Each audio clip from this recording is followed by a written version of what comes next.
In Rome, where luxury meets madness, everyone talked about the young emperor Elagabalus. He was known for being an eccentric ruler, always seeking the most outrageous ways to impress the Roman nobility. One evening, he sent out invitations to a legendary dinner at his palace. The invitations promised a feast like no other, but those who received them wondered, what has Elagabalus prepared this time? The guests arrived at the palace, dazzled by the lavish decorations and the golden candle holders that filled the hall with a warm glow. The walls were draped in crimson fabrics embroidered with golden threads, and the tables were set with jewel-encrusted utensils. The grandeur of the palace was so overwhelming that every guest felt as though they were living in a fairy tale. Lady Julia, one of the most prominent women of Rome, sat beside General Marcus, known for his bravery in battle. They exchanged words about the expected delicacies, and laughter and whispers filled the air. However, when the servants began placing dishes before them, something strange became apparent.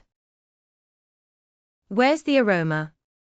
Where's the steam rising from the hot dishes?" she whispered to herself, cautiously holding her knife. She began to slice into the roast meat before her, but it wasn't as tender as she had expected. The knife simply slid over the surface, without making any cuts.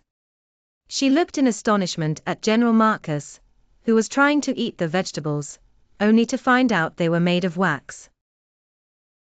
Suddenly, laughter began to echo around the hall. Lady Julia had managed to cut off a small piece of meat, only to find it was nothing but a polished stone, coated with a thin layer of paint to make it look roasted.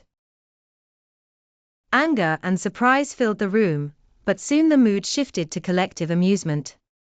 At that moment, Emperor Elagabalus himself appeared, dressed in a golden robe and wearing a massive crown. He laughed loudly, waving his hand as if celebrating a grand victory. "Do you see?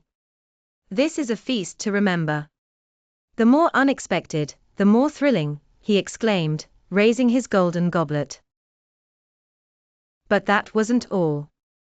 As the laughter still echoed through the hall, the emperor gave his secret signal. From hidden doors in the walls, a group of small wild animals suddenly burst into the room, ranging from rabbits and deer to some exotic birds. The animals began running between the tables, jumping over chairs, causing complete chaos. The guests scrambled, trying to catch the animals, while others ran in panic. Lady Julia, in her elegant silk gown, tried to escape a small rabbit chasing her, while General Marcus was attempting to catch a tiny deer, laughing uncontrollably.